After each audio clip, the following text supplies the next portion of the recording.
शहर कराची पर भी बात होनी चाहिए। हालात, वाक़यात, मामलात जो बदल रहे हैं उन पर भी बात होनी चाहिए।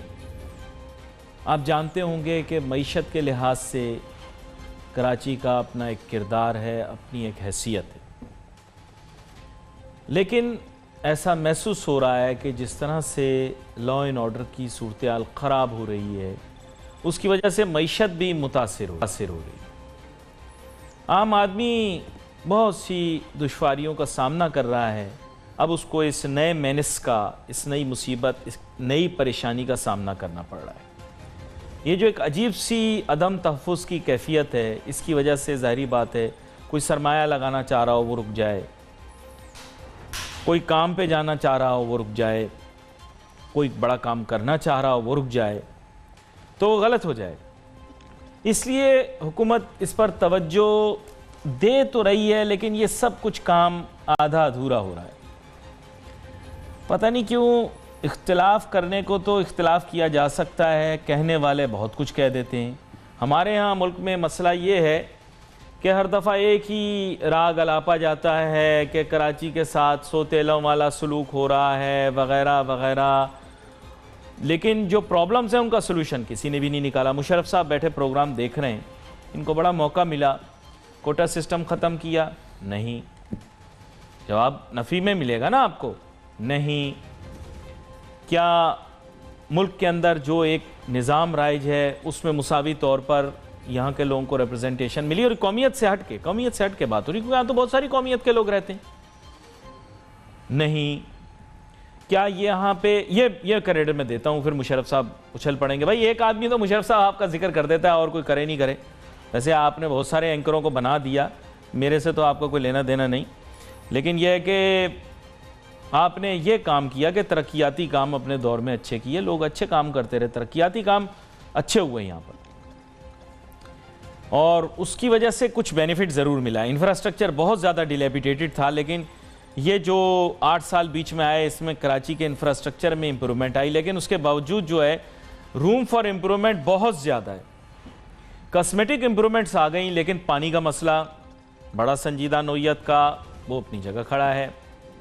पानी का मसला रिजॉल्व करने की कोशिश नहीं की गई। उसमें भी आप देखें, लोग कहते हैं माफिया है, माफिया। माफिया किसका है? हम ही लोगों का माफिया है, हम ही लोग हैं ना माफिया। भाई पूरा शहर जो है वो एक माफिया है, जिसके पास जो जरिया है, जो वसाइल हैं, वो उसके हिसाब से उसके लिए ओवरचार्ज कर रहा है। चाहे वो बहुत ही कोई पावरफुल ग्रुप हो या फिर वो पथारे वाला हो। आप देख रहे हैं, मैंने ये देखा है कि लोग बोलते हैं पूरे मुल्क के बारे में, कभी कभार बात करते हैं। मैं कहता हूँ आप कराची शहर के बारे में बात करें। आप फल वाले के पास जाएं, 2 मिनट रुकें, आप इधर उधर देखेंगे, वो बीच में जो है वो गले सड़े फल डाल देगा। सब्जी वाले के पास जाएंगे, गली सड़ी सब्जियां डाल देगा।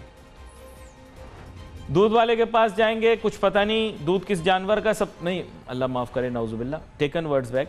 लेकिन वैसे बोल रहा हूँ कि वो भी कोशिश करेगा कि मिलावट है ना, पूरे पाकिस्तान में, पूरी दुनिया में भी होगी, लेकिन कराची शहर में भी है, ज़ाहिरी बात, दूध में मिलावट है ना। तो आप मुझे बताएं माफिया कौन है? कौन माफिया है? हट्टा कट्टा आदमी भीख मांगता फिर रहा है, तो आप बताएं कौन माफिया है? चौक चौराहों पे कब्जा है इन्हीं गरीबों का, जिन्हें आप मिस्कीन समझकर पैसे देते हैं, उनका अपना ग्रिप है, होल्ड है, कंट्रोल है, समझ जाए आप बात, ज़ेरे असर है, वो पुष्पनाई है उनकी, तो वो भी एक माफिया है। तो आप खुद देखें कि हर जो हम एक दूसरे पे उंगलियां उठा रहे हैं, हम सभी माफिया हैं, हम सब एक दूसरे को माफिया कहते हैं। लेकिन अब ये माफिया कहना बंद करो, अब कोशिश करो शहर के मसाइल हल करो, क्योंकि मईशत जो है बहुत ज़्यादा रिलाय करती है इसके ऊपर। अभी तो और बहुत हैं जिनका मैं आपको सामने नाम लेता फिर झगड़ा हो जाता। पंप पे आप जाएं, बहुत सारी फेसबुक के ऊपर, सोशल मीडिया के ऊपर वीडियोस बनी होती हैं, पंप वाले पेट्रोल जो है वो हिसाब से कम डाल रहे होते हैं। पूरे पाकिस्तान में डालते होंगे, कराची में भी डाल रहे हैं। तो मतलब हम जुदा नहीं हैं, लेकिन मसाइल तो अपनी जगह मौजूद है ना। फिर सभी माफिया हो गए ना। जिसके पास ज़रा सा इख्तियार आया, ज़रा सी हैसियत आई, ज़रा से वसाइल आए, ज़रा सा मुकाम मिला, वो उसको मिसयूज़ कर रहा है। इस मसले का हल भी हमारे पास ही है। ब्रेक के बाद वापस आकर इस मौजू पर बात करेंगे। Let's take a short break.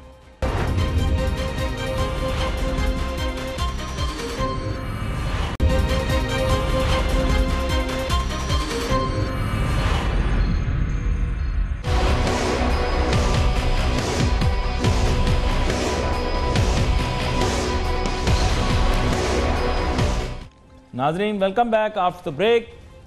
और अब जो है हम गुफ्तगू करेंगे जनाब ज़ुबैर मोतीवाला साहब से, जो कि मारूफ तिजारती और सनती शख्सियत हैं मुल्क की। और इनसे हम जानने की कोशिश करेंगे कि कराची शहर की जो सूरत हाल है उसमें जो बिगाड़ पैदा हुआ है उसकी वजह से मईशत पर क्या असरात मुरतब हो सकते हैं, और अब जो सॉल्यूशन बताए जा रहे हैं क्या वो माजी के अंदर एक्सपेरिमेंट नहीं किए गए, अगर किए गए हैं तो how successful have they been, और will that solve the problem. क्योंकि ये बड़ा अहम है कि we should solve the problem, क्योंकि यहाँ पर अमूमन यही होता है कि शिफ्ट द ब्लेम। तो हमें शिफ्ट द ब्लेम नहीं करना बल्कि हमें सॉल्व द प्रॉब्लम करना है। तो ज़ुबैर मोतीवाला साहब, आपको वेलकम करता हूँ शो। थैंक यू जी। ज़ुबैर मोतीवाला साहब, कुछ मामला, कुछ शक्ल इस तरह की बन के सामने आ रही है कि कराची की लॉ एंड ऑर्डर की सिचुएशन जो कि ख़राब रही है काफ़ी अरसे से, बट आपको पता है कि वो उसमें 2-3 रीज़न्स हो सकते हैं why it has become like this. It's not sudden, जो लोग समझ रहे हैं कि suddenly it started happening, suddenly नहीं हुआ। मैं ये कहता हूँ कि अगर किसी भी फ्रेटर्निटी का कोई भी शख्स मुतासिर होता है तो सिर्फ वही शोर मचाते हैं। एवरी सिटीज़न जो है उसके अपने राइट्स होते हैं, किसी भी सिटीज़न के साथ ज़्यादती हो तो पूरा माशरा जो है उसको साथ खड़े होना चाहिए। अगर ये होता रहता तो मामला इस नहज तक कभी ना पहुंचता। But by and large Zubair Motiwala साहब, बात कुछ ऐसी है कि सोल्यूशन जो निकालने की कोशिश कर रहे हैं वो ये है कि perhaps not trust the police. In fact उनको जो है उनके रोल को लिमिट तो ना किया जाए, लेकिन उनके रोल के ऊपर बहुत बड़ी ओवरसाइट रखी जाए, और बहुत सारे इख्तियारात जो माजी में ले लिए गए थे मुख्तलिफ लॉ इन्फोर्समेंट एजेंसी से वो उनको लौटा दिए जाएँ, so that the law and order situation is brought under control, और बढ़ते हुए जो जराइम हैं शहर में वो अब कम हो जाएं। लेकिन एक चीज़ ये भी है कि धड़ल्ले से जराइम पेशा अफराद ये काम कर रहे हैं। Even their pictures are being shown on social media, CCTV footages are also being shown, but still they are either not being apprehended, और ये जो क्राइम है ये रुकने को नहीं आ रहा। क्या कहते हैं आप? मुफस्सिल जवाब दें सर। देखिए, बात यह है कि बिल्कुल आपकी बात जो है ना, इसमें कोई दो बातें नहीं हो सकती हैं कि कराची के जो हालात हैं वो बतदरीज खराब हो रहे हैं, और लॉ एंड ऑर्डर की सिचुएशन सबसे ज्यादा स्ट्रीट क्राइम के अंदर इतनी तेजी से इजाफा हुआ है कि अब हमारी जो मतलब ये तो वो वाला जमाना आ गया है, शायद ये जो 2011 और 2009 से 11 तक का जो जमाना था, ये ऐसा जमाना फिर आ गया है। और हमने सब अरबाब इख्तियार से बात की है, मैंने DG रेंजर से भी बात की है, इट इज वो चेंबर भी आने का कह रहे हैं। हम ये बात ये समझते हैं कि देखिए, ये जो क्राइम्स हैं ये तो बहुत ज्यादा बढ़ गए हैं, और लॉ एनफोर्सिंग एजेंसीज को उसको कंट्रोल करना चाहिए। रेंजर्स हो, चाहे फौज हो, चाहे पुलिस हो, जो भी इदारे हैं उनको इस चीज को कंट्रोल करना चाहिए। लेकिन अगर आप ये देखें कि ये क्या चीज है, आप ये देखें पुलिस के क्यों इख्तियारात को कर्ब किया गया है। अगर आप उसको देखें तो उसके पीछे दास्तान ये है कि इलाके बटे हुए हैं, और वो जो ना वो भत्ता लेकर पुलिस उसको उनको खुली छुट्टी देती है कि ये लो भाई। और मैंने तो ये भी सुना है, झूठ सच झूठ का मुझे नहीं पता, कि जो TT होती है वो किराए पे पुलिस ही देती है, और वो पुलिस उनको देती है, फिर उनको प्रोटेक्शन भी देती है कि भाई आ जाओ, इतने पैसे हमारे को किराए के दे दो, बाकी तुम्हारे हैं। तो ये जो ना इस तरह के जब मामला होते हैं और शहरों में इस तरह का बिगाड़ जब पैदा होता है, तो ये तो फिर जो आपने देखा होगा कि जितने इंसिडेंट्स आप अभी भी दिखा रहे हैं स्क्रीन के ऊपर, अभी देखिए जो आदमी कर रहा है वो कितना बेखौफ है, उसको कोई खौफ नहीं है, इत्मीनान से है सब कुछ। ये इत्मीनान कहाँ से आ रहा है? ये इत्मीनान दो ही सूरतों में होता है। एक तो ये कि कोई 50 साल से जुर्म करते हुए चले आ रहे हैं और कोई इनको प्रॉब्लम नहीं हो, या दूसरी उस सूरत में है जबकि इसके पास ऐसा कोई प्रोटेक्शन हो कि ये इसको सुख से इसको पता हो कि मेरे साथ कुछ भी नहीं होगा। आप ये देखें CCTV कैमरों के ऊपर आप अगर तस्वीर ले सकते हैं, आप अगर फिल्म दिखा सकते हैं, तो क्या लॉ एनफोर्सिंग एजेंसी उसको उस फिल्म के जरिए उसके चेहरे को देखते हुए पकड़ नहीं सकती? अब ये जो बातें ये शहरियों को परेशान कर रही हैं। शहरी ये कहते हैं कि चले जो वाकयात अलूफ हुए, जिसके अंदर कोई पता नहीं चला, वो तो चलो ठीक है, लेकिन जिसमें बिल्कुल वाज़े चेहरे हैं, वाज़े सब कुछ है, आप इनको देखें, कातिल नहीं पकड़े जाते। जो कातिल हैं, जिन्होंने उनके चेहरे वाज़े होते हैं, फिर भी नहीं पकड़े जाते। तो ये लॉ एंड ऑर्डर सिचुएशन बहुत ही इंतहाई खतरनाक है इस दौर में, जबकि अब तकरीबन शहर को जो है ना CCTV कैमरों से कवर कर लिया गया है, और सारे एविडेंसेस होते हैं, सारे लोग मौजूद होते हैं। ये बातें हम कर रहे हैं लॉ एनफोर्सिंग एजेंसी से, CCPO साहब से भी, रेंजर्स से भी। लेकिन प्रॉब्लम यह है कि इसके अंदर कमी वाकई नहीं हो रही। और 2 दिन पहले सीएम साहब ने इसका नोटिस लिया और बहुत सारे अहकाम जारी किए, जिसमें बात ये उन्होंने एक अहकाम ये दिया कि जो जो एसएचओ इस तरह से पकड़ा जाए उसको बरतरफ किया जाए, और कई उन्होंने सजाएं तजवीज की हैं। मैं ये कहता हूँ इसको 2 साल पहले करना चाहिए था, इसे 1 साल पहले करना चाहिए था। लेकिन अब इसके भी क्या असरात आते हैं, क्या ये खातिर ख्वाह उसका नतीजा आता है या नहीं आता है। लेकिन एक बात मैं आपको कह दूं कि बिजनेस कम्युनिटी जो है इस हालात से बहुत नाला है, बहुत परेशान है। और हम ये देखते हैं कि दूसरे सूबों के मुकाबले में हमारे यहाँ जो लॉ एंड ऑर्डर की सिचुएशन है वो भी खराब है, हमारे इंफ्रास्ट्रक्चर की पोजीशन भी खराब है, हमारे गैस भी अवेलेबल नहीं है, हमारे यहाँ 15 किस्म की और प्रॉब्लम्स हैं, हमारे यहाँ पानी नहीं है। लोग, आपको मैं यकीन से कहता हूँ, एक मैं ऐसी पोस्ट पे बैठा हूँ जो मैं चेयरमैन हूँ बिजनेसमैन ग्रुप का, जो कि कराची चेंबर को और साइट को हम देखते हैं और बाकी इदारों को भी हम देख रहे हैं। अब मैं समझता हूँ कि अब जो लोग बात कर रहे हैं ना, बड़ी सीरियसनेस उसमें आ गई है कि क्या हमको शिफ्ट कर जाना चाहिए कराची से, क्या हमको पंजाब चले जाना चाहिए, या क्या हमको ओवरसीज चले जाना चाहिए। ये वो सोच जो हमने देखी थी उस जमाने में, ये आज सोच फिर आ रही है। और खास करके यंगस्टर्स जो हैं, जो एक दफा ये होता है उसको जो ट्रॉमा होता है, वो अपनी फैमिली को कहता है मैं यहाँ नहीं रहूंगा। अब बेटा ही नहीं रहेगा तो हम कहाँ से, फैमिली कहाँ से रहेगी। बोले चल भाई जहां तेरे को शिफ्ट होना है वहां हो जाते। लेकिन जुबैर साहब, let me make it clear to you कि क्राइम जो है पूरे पाकिस्तान में बढ़ रहा है। ज़्यादा माइक्रोस्कोप के अंडर कराची तो इस वजह से है क्योंकि यहाँ पर मुख्तलिफ शहरियतों के लोग हैं, मीडिया की बहुत ज़्यादा प्रेजेंस है, एजुकेटेड लोग हैं, सोशल मीडिया के ऊपर फ़ौरन शेयर करते हैं। क्राइम की जनरल लेवल तो मुल्क के अंदर बढ़ रही है, उसकी वजह एक ये भी है कि महंगाई भी बहुत ज़्यादा बढ़ गई है। देखिए इसमें भी जो क्रिमिनोलॉजी के जो जी आप ग्रासरूट, मैं आपको करेक्ट करूं, नहीं ऐसा नहीं है। कराची जितना क्राइम रेट कहीं भी नहीं है पूरे पाकिस्तान। हाँ, पंजाब में जो जो क्राइम है वो दूसरी टाइप का है, वो डाकुओं वाला क्राइम है, जो घरों में घुसकर जो बात करते हैं। स्ट्रीट के ऊपर ऐसा कोई क्राइम जो वहां नहीं है। मैं भी लाहौर था, उसके बाद इस्लामाबाद था, कभी कोई शायबा भी नहीं, ना कोई बात वहां करता है। मैं 4 दिन पहले वहीं था। हमारी तो जो है ना, ऐसी बात नहीं है। और दूसरी बात आपने बिल्कुल सही कही कि देखिए ग्रास रूट कॉज जो इसका है, जरूरत ईजाद की माँ होती है। ये जो प्रॉब्लम ये है, अगर मेरी माँ बीमार है, मेरे पास पैसे नहीं है, अब क्या करूंगा, चलो भाई टीटी किराए पे लो, ये तो लेके पैसे लेके माँ की दवाई तो ले आओ। या बच्चे अगर भूख से बिलक रहे हैं तो वो क्या करेंगे। आज जो हालात है इसमें, जब तक देखिए इकोनॉमी का पहिया ठीक नहीं चलेगा और जब तक आप एम्प्लॉयमेंट क्रिएट नहीं करेंगे, देखिए रोजाना कितने नौजवान बनते हैं और कितने नौजवान नौकरी के लिए मारे हुए फिरते हैं। कल मैं एक जगह बैठा हुआ था, एएसएफ के कमांडर जो है उनसे मेरी बात हो रही थी, तो उन्होंने कहा कि 648 कहा गालिबन, 638 या 648 नौकरियां हमको ग्रेड 11 से लेकर ग्रेड 14 तक के लोगों को भर्ती करना था। मुझसे वो पूछने लगे कितनी एप्लीकेशन आई होंगी आपके हिसाब से। मैंने कहा जी 648 है तो 60,000 आई होंगी। बोले नहीं नहीं आप और बताएं। 3,80,000 एप्लीकेशन है। 638 वैकेंसियों के लिए 3,80,000 एप्लीकेशन आई हैं। आप इससे अंदाजा लगा लें कि अब आप लॉ एंड ऑर्डर सिचुएशन की बात करते हैं तो देखें, और मैं आपको गारंटी से कहता हूं कि government can not create jobs. ये कभी भी जॉब क्रिएट नहीं कर सकते। ये जॉब क्रिएशन जो है वो सिर्फ प्राइवेट सेक्टर कर सकता है, और प्राइवेट सेक्टर इसलिए नहीं कर पा रहा कि जो हालात हैं वो मखदूश हैं। अगर मैं गैस ज्यादा इस्तेमाल करूंगा, मुझे एक बात बताएं, तो क्या खाने की चीज है वो? गैस जब मैं ज्यादा इस्तेमाल करता हूँ इसका मतलब ये है कि मैंने एक और मशीन लगाई। जब वो मशीन लगी तो उसके लिए आदमी भी चाहिए।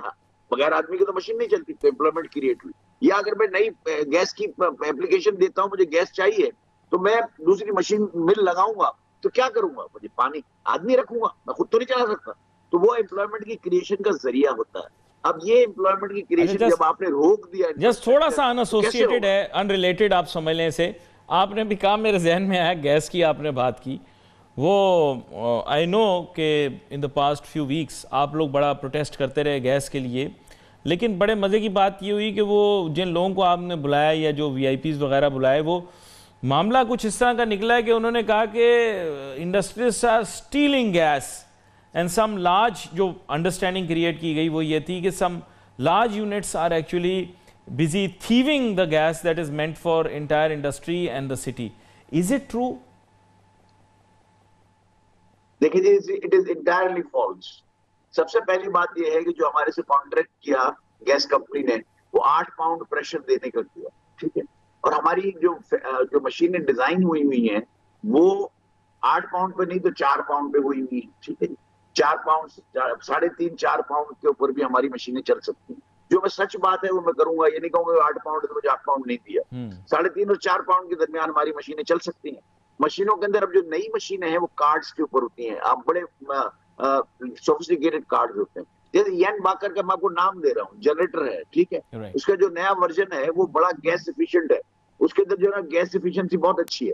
अगर वो उसको आप अगर देखेंगे तो वो उसके अंदर सेल्फ बिल्ट इन कंप्रेसर लगा होता है जो कि मॉनिटर करता है। मिसाल के तौर पर अगर 3 पाउंड की रिक्वायरमेंट है तो 3 पाउंड पे उसको मॉनिटर करता है। जब ज्यादा आ जाती है तो कम करता है, जब कम आती है तो उसको लेने की कोशिश करता है। इसको अगर ये कहते हैं कि नेगेटिव प्रेशर बनता है तो ये मैनुअल देख लें उसके हमारे आज। अच्छा, एक बात ये है कि क्या उन्होंने 4 पाउंड प्रेशर दिया जब नेगेटिव प्रेशर बना? इनसे कोई ये पूछे। ये जो कहते हैं कि जिसके मीटर पे नेगेटिव प्रेशर आता है इसका मतलब उसके यहाँ पंप लगा हुआ। तो उनसे कोई पूछना चाहिए, आपको पूछना चाहिए कि मुझे ये बताएं कि जब आप सफिशिएंट गैस दे रहे थे, कॉन्ट्रैक्ट लोड की जो आपकी एग्रीमेंट है, उस वक्त कोई भी बना लोड बनता ही नेगेटिव जब है, जब आप लोअर देन दी अग्रीड गैस सप्लाई करते हैं। बिल्कुल चोरी नहीं है। दूसरी बात यह है कि ये मीटर के बाद होता है। मीटर तो इनके पास है और जो इनके मीटर लगे हुए हैं वो उसके साथ इलेक्ट्रो कैरेक्टर वेरिएंट भी लगे हुए हैं ऊपर, जो कि हनीवेल कंपनी के बने हुए हैं। और ये हर सर्कमस्टांसेस में लिखा हुआ है उसमें। अगर आप चाहेंगे तो मैं आपको कभी स्क्रीन पर दिखाना होगा, मैं आपको भेज दूंगा कि जी इसके अंदर ये लिखा हुआ है कि ये जो है ना हर सर्कमस्टांसेस के अंदर इन्वायरमेंट में ये काम अपनी रिकॉर्डिंग पूरी करते हैं। तो इसमें चोरी का तो कोई जवाब ही नहीं है, चोरी ना कहीं है ना हो सकती। नहीं, इसमें क्लैरिटी जरूरी है। अच्छा, आप वाजे कर रहे हैं, लेकिन जो मुझे एक पर्सपेक्टिव उनका मिला वो ये था कि गैस उतनी ही सप्लाई की जा रही है जितना कमिट किया है। मतलब आपने खुद बयान, मेरे ख्याल you were also present when they were trying to give that press talk. I don't know whether how correct I am in interpreting, but they were saying that they have not reduced the supply to the city. In fact, the supply to the city is as per what it was previously or whatever standard they have set. Is that correct? Are they supplying that? वो जो भी इनका measurement होती है MFC क्या होता है? बहुत सारी नहीं हमारी तो बहुत सारी मीटिंग एसएसडीसी के साथ हुई हैं जी, गवर्नर की हाजिरी में हुई हैं, जूम के ऊपर मिनिस्टर के साथ हुई हैं। वो उन्होंने सर्दियों के अंदर जो है ना आपकी आरएलएनजी उनके पास नहीं थी क्योंकि प्रोक्योरमेंट नहीं हो सकी, करंट सौदे कैंसिल हो गए। और मैं आपको बता दूं उसका तरीका क्या है। देखिए बलूचिस्तान के अंदर सर्दियां बढ़ जाती हैं, ठीक है।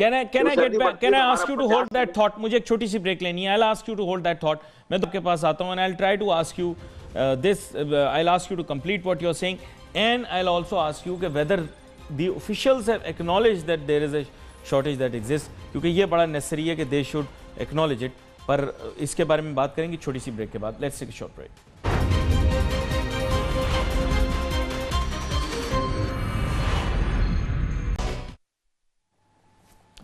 नाज़रीन, welcome back after the break. Zubair Motiwala साहब के साथ गुफ्तगू हो रही है। ब्रेक पे जाने से पहले ये बता रहे थे कि बुनियादी तौर पे मुकामी तौर पर जो शॉर्टेज क्रिएट हुई है, इसमें जो गैस के सौदे करने थे शायद उसमें कोई मैनेजमेंट का इशू आया। लेकिन उससे कबल एक छोटी सी बात ज़ुबैर मोतीवाला साहब, ये मुझे बताइएगा, have they officially acknowledged that the gas supply to you is short? Because of what I understand, gas is being supplied. What they have said is that gas is being supplied and thieves are thieving it. This is what I understand. Maybe I'm wrong. मुझे इसमें correct करें और इसके साथ साथ ये भी बताएं कि have they officially acknowledged in your presence or a meeting with you कि जी गैस हमारे पास नहीं है? जी सर, सीरीज ऑफ मीटिंग्स में जी हम आगे क्या करेंगे सर्दियों में जी। सर्दियों में आरएलएनजी कराची को जो ना मिलती थी 150 MMCF, वो कंटिन्यूसली मिलती थी, वो उन्होंने इसको 35 कर दिया। वो 35 की 35 KEST में जाती है। फिर इसके बाद ये मैं अपनी बात नहीं कर रहा, साथ बैठ के जो बातें की है वो मैं कर रहा हूँ। हमारा जो गैस है जो 910 और 940 के दरमियान हमको इंडिजीनियस गैस सिंध से जो निकलता है वो मिलता है। इसमें डिप्लीशन आ रही है 7-8% की, 10% की हर साल। वो पहले 1000, पिछले साल 1020 था, आज 930 940 है, लेकिन 930 940 अवेलेबल है। वो जब आप उसकी बात करते हैं तो उसके अंदर से क्या होता है कि ये अभी गर्मियों में ठीक होना शुरू हो गया, आज आहिस्ता आहिस्ता बदतीब ठीक हो रहा है। बलूचिस्तान में जब सर्दी पड़ती है तो ये 40 से 50 MMCF गैस इस्तेमाल करते हैं बलूचिस्तान वाले। जब सर्दियां आती है तो 200 MMCF पे पहुंच जाते हैं, यानी 150 MMCF गैस जो है उसकी कमी वाकई होती है कराची के सिस्टम में। और ये हमसे ही नहीं किया, कोर्ट के अंदर एमडी एसएसजीसी ने बड़ा कैंडिडेटली उसको कहा है कि जी 15% गैस हमारे पास शॉर्ट है, और वो 15% को बात कर। दूसरी बात ये है सर कि आप हम ये बताएं ना कंजम्पशन कराची का कितना है, सिंध बलूचिस्तान का कितना है। हमारा कंजम्पशन 1200 MMCF है। आज कितनी गैस मिल रही है? आज गैस मिल रही है 920। 920 जब गैस मिल रही है उसका मतलब आप शॉर्टेज गिन लें कितनी है, 250 MMCF की शॉर्टेज है। पहले क्या होता था कि पिछले साल हमने बैठे फेडरल गवर्नमेंट के साथ और हमने RLNG का सौदा किया उनसे, और उन्होंने 150 पंप की हमारी सिस्टम में RLNG, और we had a good winter. इस विंटर को चूंकि उनके पास गैस अवेलेबल नहीं थी, नॉर्दर्न एरियाज के अंदर ज्यादा जरूरत थी, अब कंट्री में SNGPL को सारी की सारी LNG SNGPL को दे दी, हमको नहीं थी। तो ये कहना कि चोरी है और हम बराबर गैस थे, मेरा नहीं ख्याल है। I think you miscommunicated or you have not heard properly. नहीं, maybe I had SNGC never misunderstood. says. देखिए, what I misunderstood, why I misunderstood was कि मैं देख रहा था कि वो स्टेटमेंट जो थी वो स्टेयर्स के ऊपर दी जा रही थी, और perhaps you, your मतलब people from business and industry community were also there, and their statement was being given, you were refuting it, and they were insisting that the statement is correct. ये हमारी understanding है, maybe that's wrong जो मैंने समझाओ जी। Now they have in the court of law. कि we are 15% short of gas. Now this 15% because of that, और एक और बात आपको समझनी चाहिए व्यूअर्स को कि गैस जो है ना उसकी सप्लाई बिजली की तरह नहीं है, it is all about pressure. अगर आप प्रेशर पाइप में नहीं हो तो आप आगे गैस कैसे बढ़ेगी? तो वो प्रेशर जब क्रिएट होगा जब आपका क्वांटम पूरा होगा। कंजप्शन आपका 100 का है और अगर आपका पीछे से जो है ना अवेलेबल 80 है तो लाइन पैक कम हो जाएगा। जब लाइन पैक कम हो जाएगा तो हमारे तक गैस नहीं पहुंचेगी। वो जब गैस नहीं पहुंची है तो फिर लोग क्या करते हैं? देखिए मैं ये नहीं कहता, हमने बिल्कुल बारहा कहा है और आपके तवज्जो से मैं फिर कहता हूँ, मेरे साथी जो कोई भी है उनको अच्छा लगे या बुरा लगे, देखिए हम चोरों के साथ नहीं। अगर कोई स्टील कर रहा है गैस, अगर वो गैस की स्टीलिंग कहां से होती है? मीटर से पहले लोग बाईपास लगा के पाइप लगा के करते हैं, और इनके पास अपना थाना है, उन लोगों के खिलाफ FIR फाड़ते हैं और उनको बंद भी करते हैं। आई एम विद SSGC, हम उनके साथ है। चोरी का हमारा कोई ताल्लुक नहीं। जब एडवोकेसी हम करते हैं ऑन मेरिट्स करते हैं, मेरिट के बगैर कोई बात। अब जब ये बात मैंने की तो अब जब कंप्रेसर की जो बात कर रहे हैं ये मुनासिब नहीं है। अच्छा आप ये कहेंगे फिर क्यों कर रहे हैं? कंप्रेसर के जो स्टेटमेंट मैंने पढ़ी या समझी है वो ये कि कंप्रेसर लगाने की इजाजत है ही नहीं, किसी को कंप्रेसर लगाने की इजाजत नहीं है। ये निजाम में से मैं आपको बता रहा हूँ जी, मेरी बात सुन ले, आपको समझ में आ जाएगा, मैं कंप्लीट करूंगा उसको। जी आपकी बात बिल्कुल सही है, कंप्रेसर लगाने की इजाजत नहीं है। क्या SSGC को ये इजाजत है कि 8 पाउंड का मेरे से कॉन्ट्रैक्ट करे और 0 पाउंड दे? ये इजाजत है? मेरे एक्सपोर्ट के ऑर्डर्स हैं वो जा रहे हैं, मैं क्या करूंगा? अगर कंप्रेसर लगाया भी, देखिए मैं ये नहीं कहता कि वो गुनाह है सवाब है, उसकी बात नहीं हो रही, लेकिन कंपेल किसने किया? आज से 3 साल पहले क्या कोई कंप्रेसर लगाता था? क्या SSGC के पास नेगेटिव प्रेशर क्रिएट होता था? ये कब हुआ? जब आपने 8 पाउंड की जगह पे आधा पाउंड 0 गैस प्रेशर दी। तो कुछ लोगों ने जिनको देखा, एक्सपोर्ट के अंदर क्या होता है, अगर आप कमिटमेंट पूरी नहीं करते, टाइम आपकी लाइन पूरी नहीं होती, तो you have to go by air. आपको बाय सी की जगह पे बाय एयर माल बेचना पड़ता है, वो 10 गुना महंगा होता है नॉर्मल बाय सी के फ्रेट से। तो अगर कोई कंप्रेसर लगे हैं तो वो तो बैठ के उससे फैसला किया जा सकता है, फिर इसकी टेक्निकल डिस्कशंस हो सकती हैं कि अगर मीटर के बाद कंप्रेसर लगता है तो ये चोरी है या नहीं है। हम ये कहते हैं कि टेक्निकली ये चोरी नहीं है, वो रिकॉर्ड हुआ क्योंकि उन्होंने मीटर बहुत मॉडर्न लगाए। और दूसरी बात, ये मीटर रेडार के साथ लगे हुए। ये हमारे एहतजाज के बाद ये सारी बात करना तो मुनासिब नहीं था ना। देखिए उसके अंदर क्या है कि एक के पास रिकॉर्ड हो रहा था, 3 साल तक क्यों नहीं बोला उन्होंने? 3 साल तक क्यों नहीं आए? हमारे एहतजाज के बाद ये बात क्यों खड़ी हुई? तो मैं देखिए SSGC का मैं समझता हूँ कि बहुत अच्छी कंपनी है और जो नया MD आया है वो भी काबिल आदमी है। और तो मैं ये चाहता हूँ कि देखिए एमिकेबली सारी चीजों का सोल्यूशन होता है। अगर आज आप कोई नई चीज शुरू कर रहे हैं तो हमेशा प्रोस्पेक्टिव डेट्स के साथ होती है। आप इसको टाइम देंगे भाई इस तरह से होगा, फिर अब इसके बाद यूं करेंगे। आप छापे लगा के बाहर से इंडस्ट्री बंद कर दें, ये तो इंसल्ट है ना। आपने खुद ने गैस नहीं दी, अगर उसको गैस को ले रहा है और उसके अगर प्रोडक्शन कर रहा है और मुल्क के फायदे की बात है, उसके साथ अगर आप ये करेंगे तो उसका कितना होगा? फिर उसको आप ये तो बिल्कुल मुनासिब बात नहीं है। अपने लोगों को आपने ये कहना कि थीव्स है, कोई अच्छी बात है ना। किसी मुल्क में ऐसा होता है, एसोसिएशन मौजूद है, चेंबर मौजूद, उनके साथ बैठ के जिनकी लिस्ट आती है उनको आप उसको कर देते कि भाई ये आप ये काम कर रहे हैं। एसोसिएशन आए, उसको टेक ओवर करें, उनके साथ मिलकर इंस्पेक्शन भी करें। मेरी परसों गवर्नर साहब के साथ मीटिंग हुई है, एसएसजीसी एमडी के साथ और सारे इनके जो एडवाइजर्स हैं उनके साथ। मैंने उनसे कहा, भाई आप इन्वायरमेंट को ठीक करें, हम आपके कोई दुश्मन नहीं है, ना आप हमारे हैं, हम बैठ के इसको एमिकेबल सॉल्यूशंस निकालते हैं। गवर्नर साहब ने कहा बिल्कुल ही सही कह रहे हैं, अब आप जब जाएंगे तो इन्फॉर्म करेंगे और 2 बंदे आप एसोसिएशन के भी लेके जाएंगे, उसके साथ आप काम करेंगे। देखिए, to label an industrialist a thief, it brings international defamation for that unit. वो कहेगा यार ये चोर लोग हैं, इनसे हम काम मान लेंगे, तो किसका नुकसान होगा? हमारा तो होगा ही, लेकिन ममलिकत खुदा पाकिस्तान का भी बहुत बड़ा नुकसान हो जाएगा। ये एक धब्बा लग जाएगा हमारी, और ये एक्चुअली चोरी है नहीं। अगर होती तो हम कोई बात भी ना करते। अगर चोरी कोई करता है, मैं एक बार फिर रिपीट करता हूँ, आपके तवज्जुह से एसएसजीसी को, हमाद साहब को, मिनिस्टर को, हम उनके साथ नहीं है, आप उनको उल्टा लटका दें, we don't mind. We will not come to talk about those people who are involved in stealing the gas, but for putting compressors after the meter does not primarily means that they are stealing the gas. अच्छा, यहाँ पर एक चीज़ पे clarity मुझे और चाहिए आपकी। वो ये चाहिए कि कराची शहर की कोई लिमिट्स मुकर्रर आप करें, क्योंकि the city is expanding at an exponential rate. People associated with the construction industry are benefiting from letting the city bloat. The city is bloating and the resources are shrinking. Yet we continue to do the same because a lot of money comes into Karachi when you do construction, and then again the construction industry has its own influence.